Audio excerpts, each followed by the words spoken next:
Good morning. I thought we'd talk today a little bit more about trust and honesty because I think it's at the foundation of social impact work. I don't think you can do it if you are not being honest. As honest as you can be, it's also not received well. So building rapport becomes difficult. We spoke about that yesterday. But let's put it more in practical terms, in like the actual doing of the things that make up a social impact work. And one of the big ones, I think, is data. So we always often hear the line, data doesn't lie. And that is actually true. Data doesn't lie. Some people will argue and go, data does, people manipulate data. And it's like, yeah, the operative word there is people. People manipulate data. So I don't like that term because it implies that you're, making it say what you want, which is where it all goes pear-shaped. As a social practitioner, I would encourage everybody to think about how, in fact, they're working with the data. And it starts from your collection of the data and even before the preparation. So during the preparation, are you asking yourself, am I making this about me?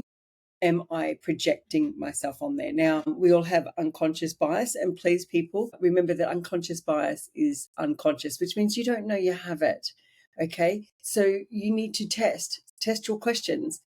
Check to see whether what you've asked people has an assumption in there that you're unaware of. So you write your question with the idea that it's going to elicit a response about a particular thing that you want to know about. Go and test that question with several different people that are more likely to reflect your audience. So family members who don't necessarily know exactly what you do, but then maybe there's male and there's female, one's a professional, one's, maybe a mum, and one's, a younger teenager.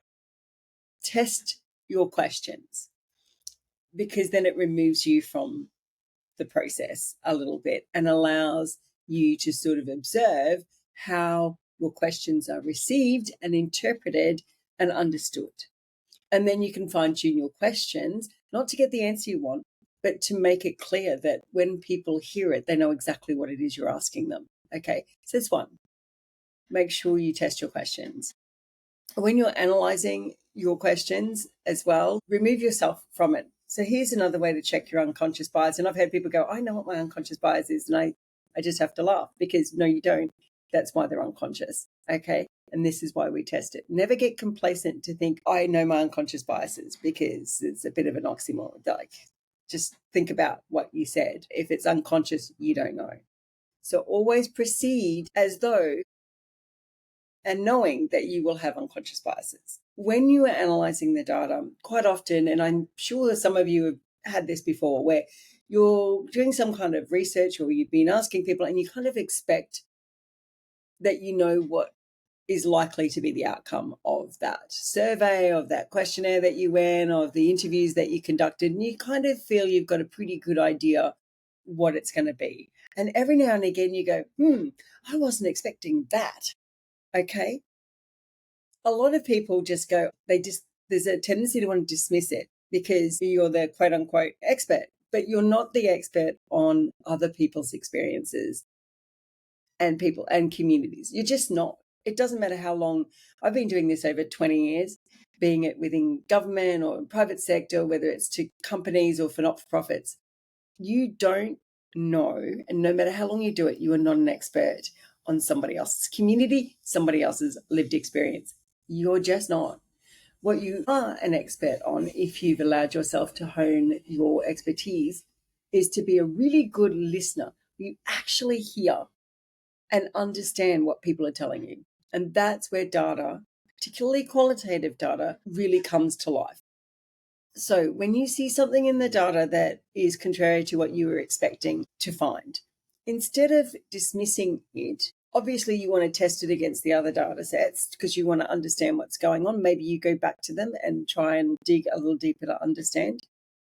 The other thing you do is, when there is a conflict between you and the data, it's probably a good thing that you assume it might be touching on one of your unconscious biases, and go with the data. Like, at the end of the day, go with the data. Because the truth is, data doesn't lie.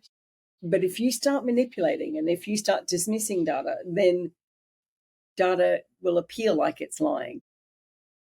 There are other ways to test it. For example, in your reports, I always say to people that you should be able, and the audience, the people that you interviewed, the people that you surveyed, whoever it is you were representing throughout the process that you were conducting, whether it be a social impact assessment, whether it be an evaluation, or whether any other kind of work that you're doing, a co-design process, then when that report goes back to people, or when the output is put in front of the people that were involved, they should be able to recognize their voice within that output, within that report, within that document, whatever it is that you produce. If it's a program, they should recognize their input.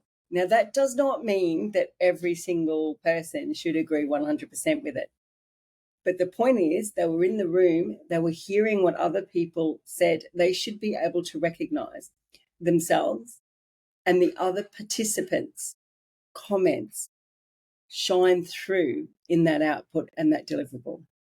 So think about that. That's integrity from beginning to end. It demonstrates that you were listening, which is part of trust and building rapport. You did what you said you were going to do, i.e., you will have trust. So the chances of them coming back to you next time, and maybe that doesn't happen, or maybe it does, but the point is they will trust you, they will trust the deliverable. So if you've developed a program and you've done through a process that people can see that the program that was designed or the product that was designed reflects comments that they made in the development of it, they're going to trust that it's more likely to work for them. So you've built trust and rapport. You've built integrity into the system. Now, we can all think of systems that clearly haven't had a human-centered type design process in them. Same with documents. We'll read them and go, I don't know who wrote this. Social impact assessment is never something, no kind of social work can be done sitting at a desk by yourself. At some point, you have to get out of your desk, you have to go and talk to people, and you have to do it openly with integrity. And that's today's little tip. I hope you found it useful. If there's anything else that you would like me to give some tips on, to talk about, drop it in the comments and I'll be sure to cover it. In the meanwhile, peace out. Have a great day. Speak to you soon.